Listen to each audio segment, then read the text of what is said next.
그 행위 자체가 있었던 거는 뭐 거의 사실로 사실인지는 아직까지 확인 안 됐습니다만 여러 사람들의 증언이 있는데. 근데 본인이 지금 안태근 그 당시 그러니까 전 검사가 얘기하고 있는 게 내가 술이 취해서 그랬는지 모르겠지만 기억나지 않는다. 그런데 만약 그런 일이 있었다면 사과한다. 이렇게 얘기를 하는 거 보면 부인하는 건 아니죠. 그러니까. 부인하지 않는 거죠. 그건 전형적으로 빠져나가는 가장 본인들의 가장 손쉬운 수법인데. 지금 저분이 이제 검찰국장까지 네. 올라갔으니까 네. 안태근 전 법무부 검찰국장이 하는 얘기 오래전 얘기고 술 마셔서 모른다. 이규남 법무부 장관이 내가 이놈을 정말 보좌하고 다니는 건지 아니면 그런 건지 모르겠다라고 얘기를 했다는 것 자체가 결국 그거를 알았다는 거 아니겠어요? 그랬는데 가장 제가 보면서 너무 화가 났던 거는 말리지도 않았죠. 그다음번에 이 부분에 대해서 이후 사과하도록 하겠다고 해놓고 사과도 안 했죠. 그다음번에 인사상 불이익을 줬죠.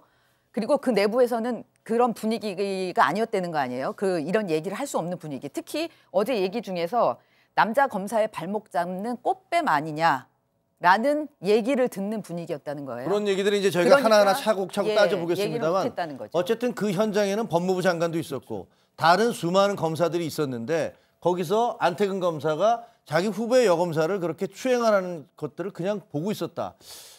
제대로 하면은 검사라면 현행범으로 체포할 수도 있는데. 저는 그 2010년이니까 뭐 7년 전, 8년 전이라고 합니다만 검찰 조직에 만연했던 이런 유계 질서라고 할까요? 상명하복 문화가 여성을 굉장히 비하할 수밖에 없는, 그리고 여성을 굉장히 이렇게 상대방으로 같은 양성으로서 존중하기보다는 이게 무시할 수밖에 없는 그런 상황이 있었던 것 같아요. 그러니까 저는 아까 우리 양 변호사님 말씀하셨습니다만은 이 부분이 7년 전, 8년 전에 검찰의 문화가 그랬다고 해서 넘어갈 문제는 절대 아닌 것 같습니다. 왜냐하면 검찰이라는 게 대한민국 우리 국민들 입장에서 보면 가장 우리나라에서는 엘리트 사회 아닙니까? 네. 그리고 권력도 센 사회이고요. 그러니까 가장 힘센 엘리트 조직 문화에 저런 것들이 만연했었다고 하는 것은 대한민국 수치스러운 일이고요. 또 하나는 그런 검찰의 가장 강력한 엘리트 사회에서 여검사가 저 정도 당할 정도면 대한민국의 다른 영역에서는 어떻게 당할 것이냐는 것을 진짜 안 봐도 뻔한 이야기가 되지 않겠습니까? 그런 면에서 이번 걸 계기로 해서 또 이번에 이 서검사가 이야기 올릴 때 미투라고 했습니다만 우리 사회에도 광범위하게 지난 시간에 있었던 과거에 있었던